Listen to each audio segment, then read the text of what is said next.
Sa ngalan ng Ama at ng Anak at ng Espiritu Santo, Amen. ang pagpapala ng ating Panginoong Heso Kristo, ang pag-ibig ng Diyos Ama, at ang makikipagkaisa ng Espiritu Santo naway sumainyong lahat. At sumaiyo rin. Mga kapatid, tinipon tayo bilang mga kaanib na angkan ng Diyos. Kaya dumulog tayo sa maawaing Panginoong nagpapatawad ng lubos. Sinugong tagapagpagaling sa mga nagsisisi, Panginoon, kaawaan mo kami. Panginoon, kaawaan mo kami. Dumating na tagapag-anyayang mga makasalanay magsisi, Kristo, kaawaan mo kami. Kristo, kaawaan mo kami. Nakaluklok ka sa kanan ng Diyos Ama para ipamagitan kami. Panginoon, kaawaan mo kami. Panginoon, kaawaan mo kami. Kaawaan tayo na makapangyarihang Diyos, patawarin tayo sa ating mga kasalanan at patnubayan tayo sa buhay na walang hanggan. Amen. Manalangin tayo. Ama naming makapangyarihan, manatili kang kapiling ng iyong sambayanan na iyong laging kinahabagan at pinagbibigyan upang ang itinampok ng iyong pamumuno at pagsubaybay ay muli mong ikalugod at panatilihin mong kinalulugdan sa pamamagitan ni Jesucristo kasama ng Espiritu Santo magpasawalang hanggan. Amen. Maupo po ang lahat.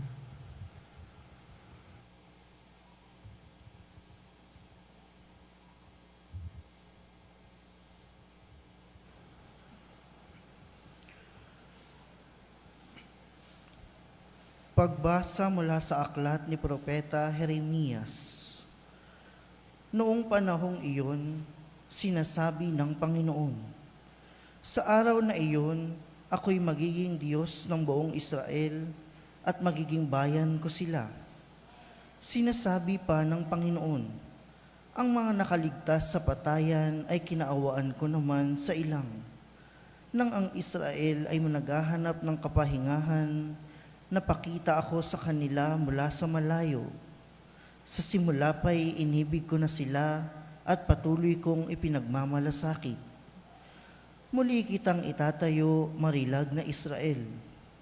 Hahawakan mo uli ang iyong mga pandereta at masaya kang makikisayaw. Muli kang magtatanim ng ubas sa mga burol ng Samaria. Magtatanim ang mga manananim at magpapasasa sa ibungungan niyon. Pagkat darating ang araw, nahihiyaw ang mga bantay mula sa kaburulan ng Efraim. Halikayo, umakyat tayo sa Sion, sa Panginoon na ating Diyos. Ang sabi ng Panginoon, umawit kayo sa kagalakan alang-alang kay Jacob. Ipagbunyi ninyo ang pinakadakilang bansa. Magpuri kayo at inyong ipapahayag na iniligtas ng Panginoon ang kanyang bayan, ang mga nalabi sa Israel. Ang salita ng Diyos. Salamat sa Diyos. Salmong tugunan ang ating pong itutugon. Pumapatnubay na Diyos ay pastol na kumukupkop. Tayo pong lahat. Pumapatnubay na Diyos ay pastol na kumukupkop. Mga bansa, pakinggan ninyo ang sabi ng poon at ipahayag ninyo sa malalayong lupain. Pinapangalat ko ang mga anak ni Israel, ngunit sila'y muli kong titipunin at aalagaan, gaya ng pagbabantay ng isang pastol sa kanyang mga tupa. Tugon, Pumapatnubay na Diyos ay pastol na kumukupkop. sapagkat tinubos ng poon si Jacob at pinalaya sa kapangyarihan ng kaaway na lubang makapangyarihan at malakas. Aakyat silang nagsisigawan sa tuwa patungo sa bundok ng Sion, tigib ng kaligayahan dahil sa mga pagpapala ng poon. Tugon, Pumapatnubay na Diyos ay pastol na kumukupkop. kung magkagayon, sasayaw sa katuwaan ang mga dalaga, makikigalak pati mga binata at matatanda. Ang kanilang dalamhati ay magiging tuwa. Papalitan ko ng kagalakan ang kanilang kalungkutan. Tugon, Pumapatnubay na Diyos ay pastol na kumukupkop. Tumayo po ang lahat.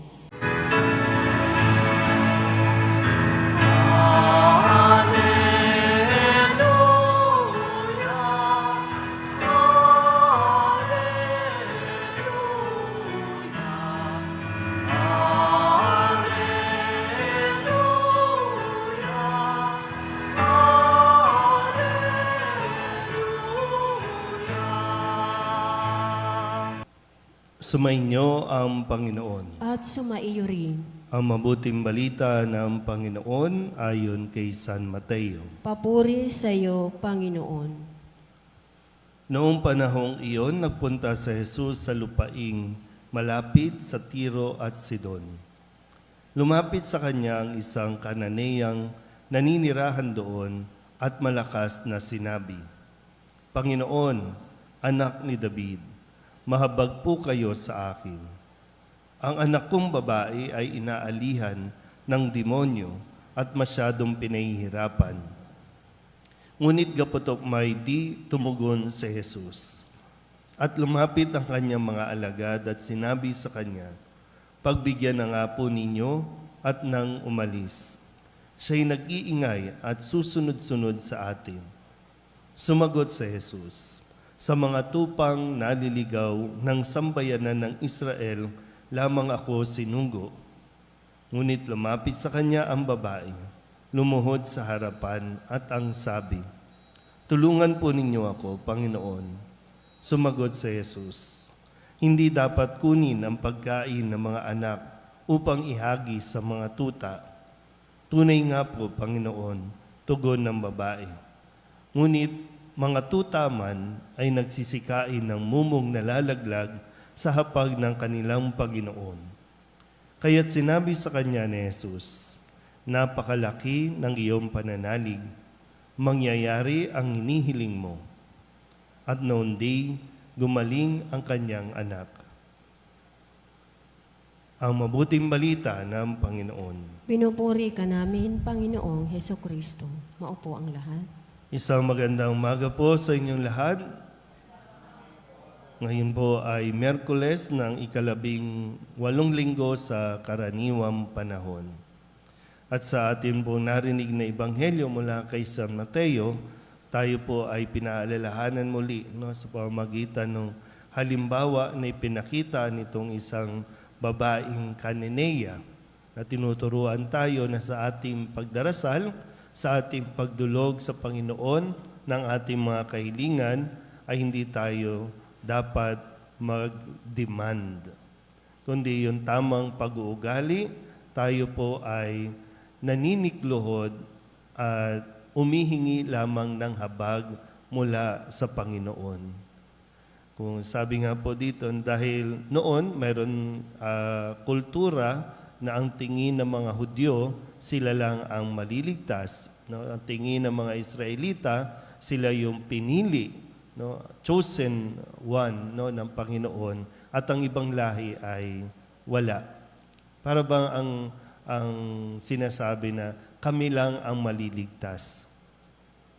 Pero sa malinaw na sa kwentong ito ay binubuksan ng Panginoon ang kanyang kaharian sa lahat, lalong-lalo na ang mga nananalig o may pananampalataya, yung mga taong nag-a-acknowledge o kumikilala sa Diyos.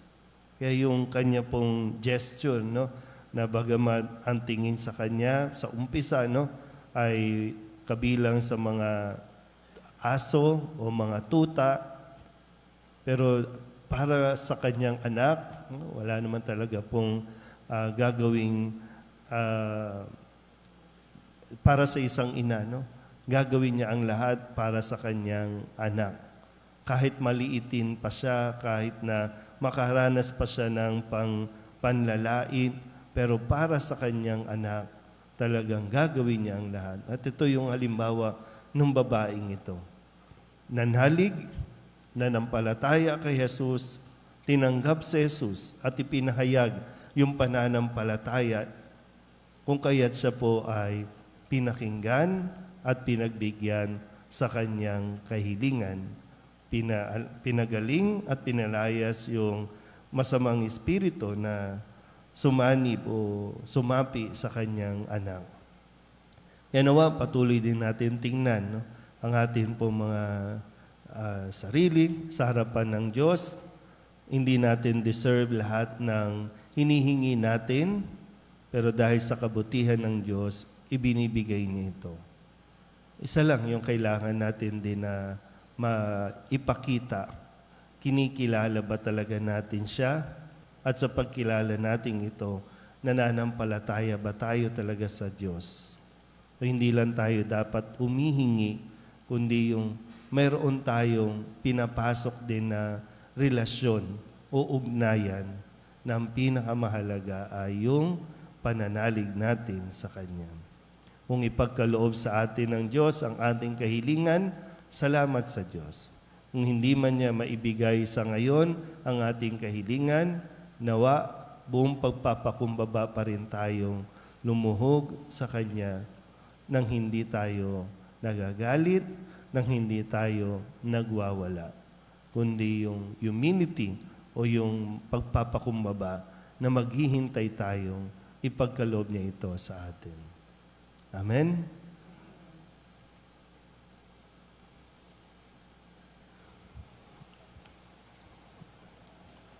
Binuwag ni Hesukristo ang pader na naghihiwalay sa mga Hudyo at mga Hintil. Bilang isang bayan ng bago at walang hanggang tipan, manalangin tayo sa Diyos na nagbubuklod sa atin.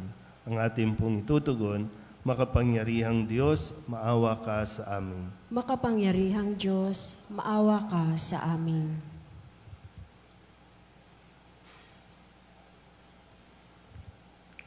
Ang simbahan sa lahat ng dako naway maging daan ng habag, kapayapaan at pag-ibig ng Diyos. Manalangin tayo sa Panginoon. Makapangyarihang Diyos, maawa ka sa amin.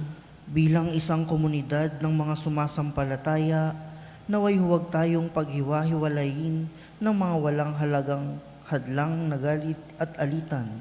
Manalangin tayo sa Panginoon. Makapangyarihang Diyos, maawa kayo sa amin. Ang mga ina na naliligalig at lubos na nag-aalala para sa kalusugan ng kanilang mga anak, naway huwag sumuko sa pagtawag kay Jesus para sa kalinga at pag-aalalay. Manalangin tayo sa Panginoon. Makapangyarihang Diyos, maawa ka sa amin. Sa mga taong nagdurusa, naway lagi nating maipadama ang kalinga anuman ang kanilang katayuan sa buhay, lahi o relihiyon. Manalangin tayo sa Panginoon. Makapangyarihang Diyos, maawa ka sa amin. Ang mga namayapa na sa buhay na ito, naway magbunyi magpakilanman sa makalangit na tahanan ng Diyos. Manalangin tayo sa Panginoon. Makapangyarihang Diyos, maawa ka sa amin. Upang ang lahat ng mga nagdurusa dahil sa kalupitan ng digmaan ay daglian ng makaranas ng kapayapaan at mabuhay ng may kapanatagan at kalayaan. Manalangin tayo sa Panginoon. Makapangyarihang Diyos, maawa ka sa amin. Idulog din natin sa Panginoon ang ating mga personal na kahilingan at mga panalangin para sa ating mga pamilya. Kasama din ang mga kahilingan ng mga nanonood sa online. Lahat ng mga misang pasasalamat, special na intensyon, agarang paggaling ng mga may sakit, tang lahat ng mga kaluluwa na inihiling na ipagdasal sa misang ito.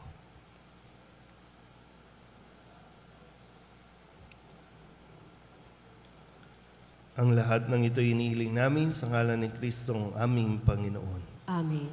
Maupo ang lahat.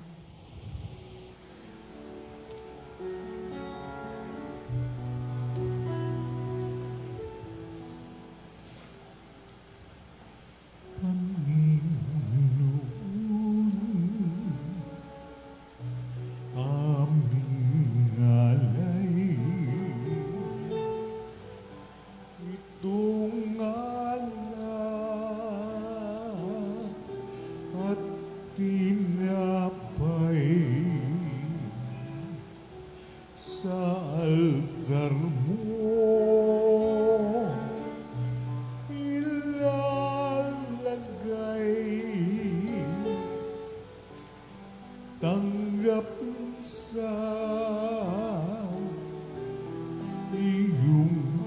kamay.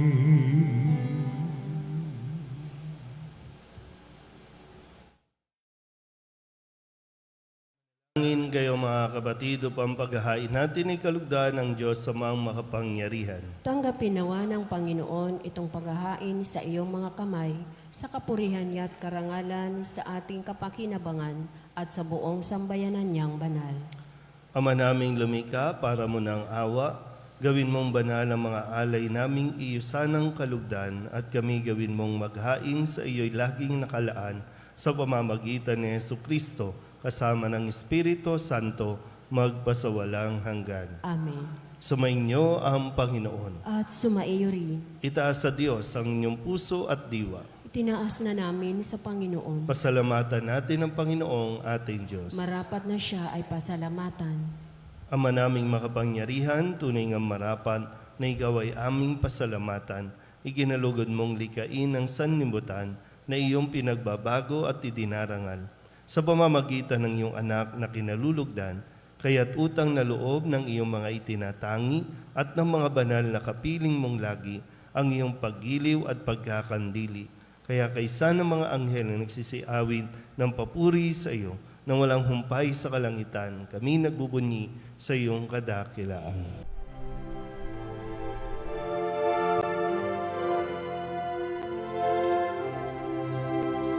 Santo, Santo, Santo, Panginoong Diyos makapangyarihan, napupuno ang langit at lupa ng kalwalhatian mo. Hosana sa kaitaasan, pinagpalang na paririto sa ngalan ng Panginoon. Hosana sa kaitaasan.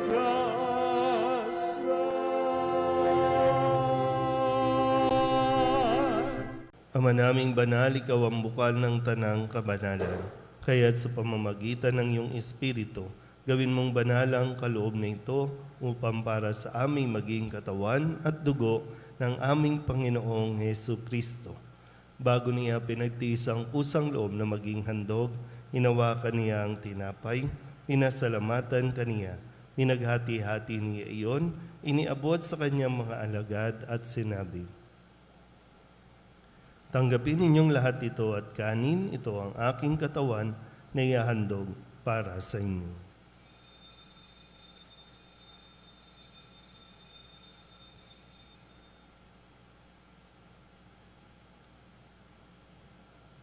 Gayun din naman nang matapos ang hapunan, inawakan niya ang kalis, muli kaniyang pinasalamatan. Iniabot niya ang kalis sa kanyang mga alagad at sinabi, "Tanggapin ninyong lahat ito at inumin. Ito ang kalis ng aking dugo, ng bago at walang hanggang tipan. Ang aking dugo na ibubuhos para sa inyo at para sa lahat, sa ikapagpapatawad ng mga kasalanan.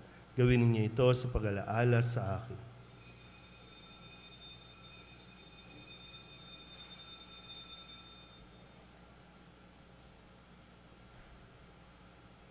Ipagbunyi natin ang misteryo ng pananampalataya. Si Kristo'y namatay, si Kristo'y nabuhay, si Kristo'y babalik sa wakas ng panahon. Ama, ginagawa namin ngayon ang pag-alaala sa pagkamatay at muling pagkabuhay ng iyong anak. Kaya tiniaalay namin sa iyo ang tinapay na nagbibigay buhay at ang kalis na nagkakaloob ng kaligtasan. Kami nagpapasalamat dahil kami iyong minarapat na tumayo sa harap mo para maglingkod sa iyo. Isinasamo namin kami magsasalo-salo sa katawan at dugo ni Kristo ay mabuklod sa pagkakaisa sa pamamagitan ng Espiritu Santo. Ama, lingapin mo ang iyong simbahang laganap sa buong daigdig.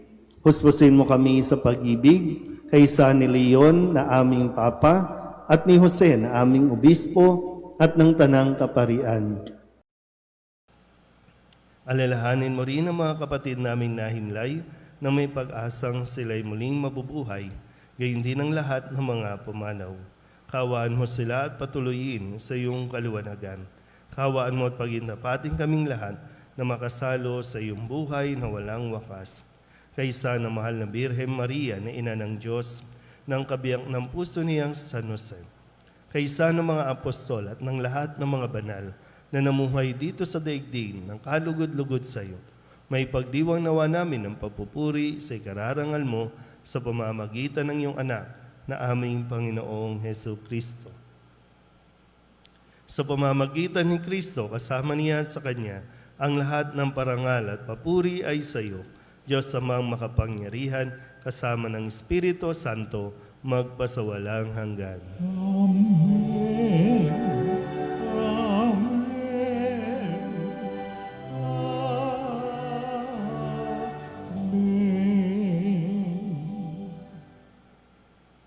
Sa tagubili ng mga nakagagaling na utos at turo ni Jesus sa Panginoon natin at Diyos, ipahayag natin ang lakas loob.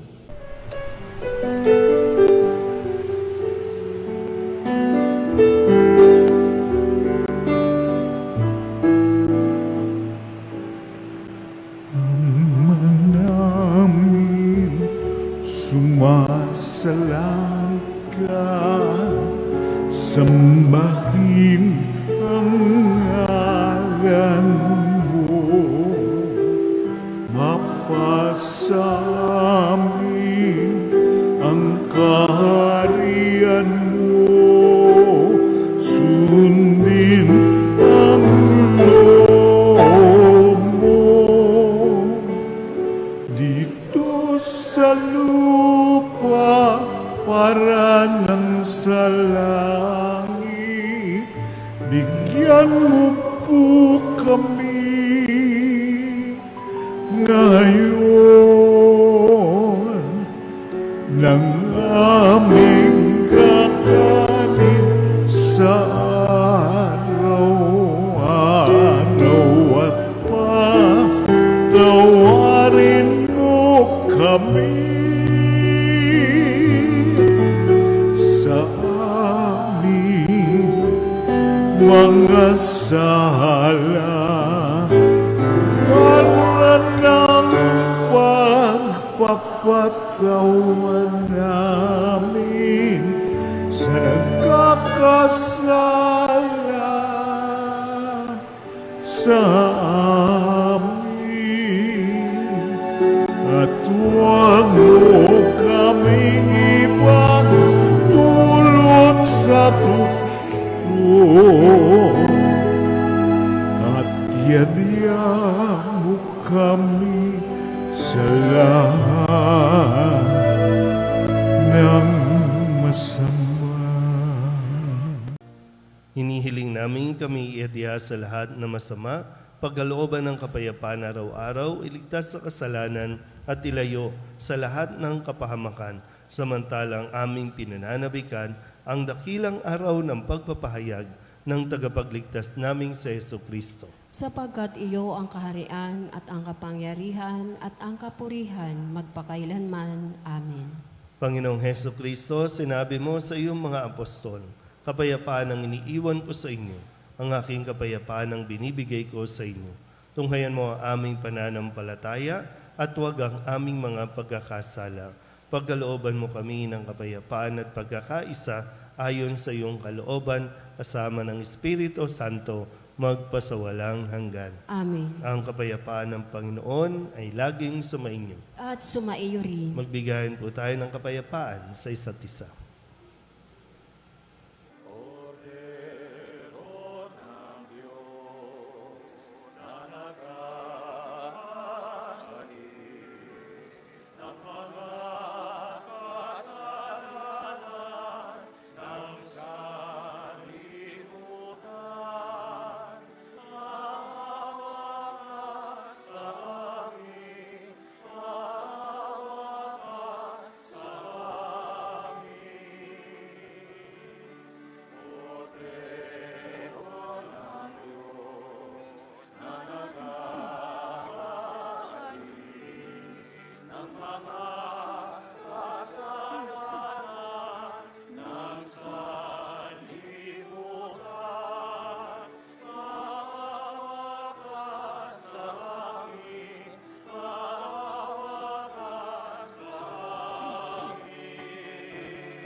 Ito ang kordero ng Diyos.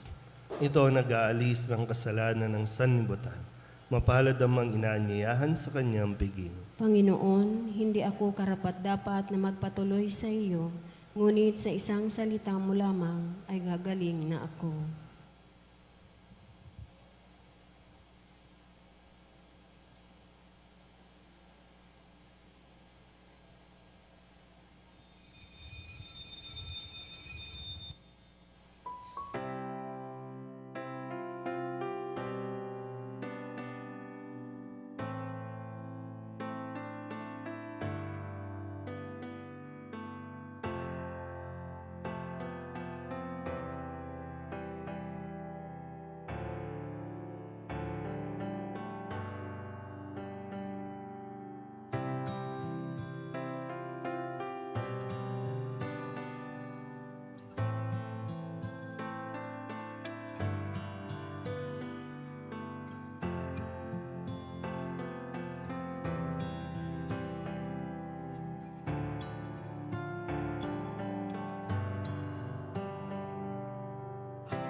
Manalangin tayo. Ama naming mapagmahal, kaming pinapagsalo mo sa banal na pakikinabang ay iyong tuwangan sa ginagawa namin sa araw-araw upang kaming hindi mo pinagkakaitan ng pagsubaybay ay gawin mong maging marapat sa lubos na kaligtasan sa pamamagitan ni Jesucristo kasama ng Espiritu Santo magpasawalang hanggan. Amen. Sumainyo ang Panginoon At sumaiyo rin. at pagpalain kayo ng makapangyarihang Diyos, Ama at Anak at Espiritu Santo. Amen. Tapos sa banal na misa, umayo tayo sa kapayapaan ni Kristo. Salamat sa Diyos. Magandang umaga po.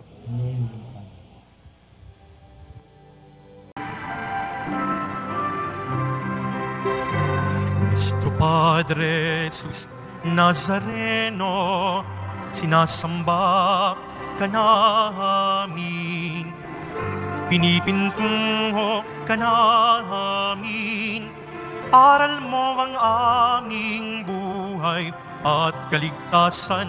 Nuestro Padre Jesus Nazareno, iligtas mo kami sa kasalanan. Ang krus mong kinamatayan ay sagisag ng aming kaligtasan. Nuestro Padre Jesus Nazareno, dinarangal ka na amin. Nuestro Padre Jesus Nazareno, nilulwalhati ka namin. Nuestro Padre Jesus Nazareno, dinarangal ka na amin. Nuestro Padre Jesus Nazareno, nilulwalhati ka namin.